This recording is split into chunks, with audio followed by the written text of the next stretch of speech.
राधे राधे गुरुजी। आपके चरणों में कोटि कोटि प्रणाम। खुश रहिए। गुरुजी, मेरा एक सवाल है।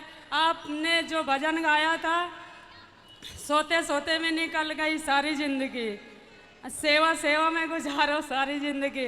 हमने एक माँ को अपने घर में रख लिया था, गांव की ये घूम रही थी, 2.5 साल उसको रखा अपने घर में आपकी कथा सुन के। कोरोना लगा था 22 मार्च को, तब रख लिया था। फिर वो 2.5 साल रखा तो वो हमको कहने लगी कि जल्दी दिखा के लाओ, नहीं कलंक लग जाएगा आपके। क्या दिखा के लाओ? तबीयत थोड़ी डाउन हो गई थी तो गिर पड़ी एकदम, कहने लगी जल्दी दिखा के लाओ, नहीं आपको कलंक लग जाएगा। तो हमने कुछ दिन तक सह लिया, वो काफ़ी वैसे बोलने लगी तो उसको छोड़ दिया, तो पाप लगेगा गुरुजी। तो अभी कहाँ है वो? अभी अपने घर में ऐसे पड़ी रहती है, तो क्या करें गुरुजी उसको? सेवा करना, जितना कर सको कर लो, जितना उसका हेल्प कर हाथ सको। भी गिर गई है तो टूट गया, मगर डर की वजह से हम नहीं लाए उसको दोबारा। फिर भी आप इंसानियत के नाते आप बहुत अच्छे हैं कि आपने एक किसी की हेल्प की, किसी की मदद की। आपने तो पुण्य किया, रत्ती भर भी आपने पाप नहीं किया। पर अभी भी एक तो बूढ़ों को ये भी ध्यान रखना चाहिए कि हमें बोलना कम चाहिए। कम दिखता था गुरुजी उसको, और ये हाथ से रोटी बनाती थी तो ये जले थे हाथ, तो हमें आपकी कथा सुन के दया लग आई, बिल्कुल चेंज हो गया शरीर एकदम, ऐसा लगता है कि ऐसे सेवा में लगे रहे, तो रख लिया। तो अभी उनकी सेवा जो बन पड़े आपसे करते ही रहिए। गुरुजी कहने लगती है कुछ खिला देती हैं, और मांगती है तो दे देते हैं, तो बाद में कहती है कि कुछ खिला देती है ये। चलो फिर भगवान जाने, हमारे हिसाब से सबकी हेल्प करो, सबकी सेवा करो, बस ठीक है। और गुरुजी जी, हमारे पति संत रामपाल जी से जुड़े हैं, तो भगवान की अगर निंदा करते हैं तो हमको क्या करना चाहिए? कहाँ है, बात कराओ।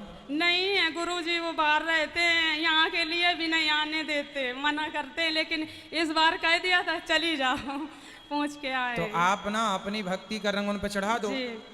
नहीं मानते गुरुजी। वो क्या मानते हैं फिर? उन्हीं को मानते हैं। तो वो क्या चाहते हैं, मतलब भगवान की पूजा नहीं करते वो लोग?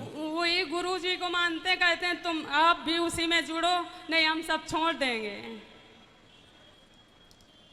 तो उनको ही भगवान मानते हैं? हाँ, उन्हीं की पूजा करते हैं। हम अपना अलग कमरा में भगवान रखते हैं, वो अलग एक कमरा में रखते हैं।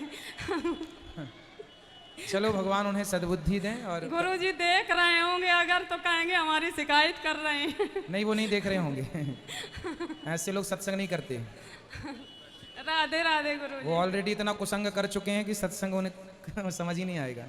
जय श्रीमन नारायण गुरुजी। जी, मेरा ये प्रश्न है कि 1-1.5 साल से मैं आप भागवत सुन रही हूँ आपकी, और जब से मैंने मतलब मीट मछली खाती थी वो सब बंद कर दिया, और पूजा पाठ में भी लग गई हूँ, लेकिन मेरे बच्चे और हस्बैंड खाते हैं, घर में आता है मतलब। कहाँ है हस्बैंड आपके? घर पे हैं। ले आते, समझा देते। हाँ, तो मतलब मेरा प्रश्न ये है कि अगर वो उसी चूल्हे पे बनता है, उन्हीं बर्तन में बनता है, तो क्या मुझे पाप चढ़ता होगा? नहीं, पाप तो देखो ऐसा है कि जो पाप करता है वो पापी होता है, जो खाए जो मारे वो पापी। आप तो पत्नी है आपका, तो जो घर की काम है वो तो आपको करनी है। आप पाप के भागीदार नहीं हैं, पर वो लोग पाप के भागीदार पूरे पूरे हैं। जी गुरुजी। मेरा सेकंड क्वेश्चन ये है गुरुजी, जैसे मतलब सबके संसार में सबके चेहरे अलग अलग होते हैं, वो सब मतलब भगवान ने बनाए हैं, और सबका नेचर भी अलग अलग होता है, तो गुरुजी क्या वो भी नेचर भी भगवान ने बनाया है? भगवान ने सबको अलग अलग बनाया है। देखो, भगवान ने सबको मन एक सा दिया है जी। पर संग जिसका जहाँ जिससे हो गया उसका मन उसमें लग गया। आप कसाई के संग रहेंगे तो आपका मन मार काट में लग जाएगा, आप संतों के संग रहेंगे तो मन सत्संग में लग जाएगा। मन पर संग का प्रभाव पड़ता है।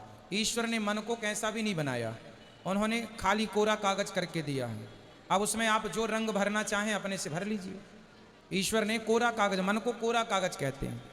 अब उसको जैसे रंग भरना चाहें आप भरिए अपने हिसाब से। अच्छा रंग, बुरा रंग, संगत से गुण आते हैं, संगत से संग प्रभाव डालती है जीवन में।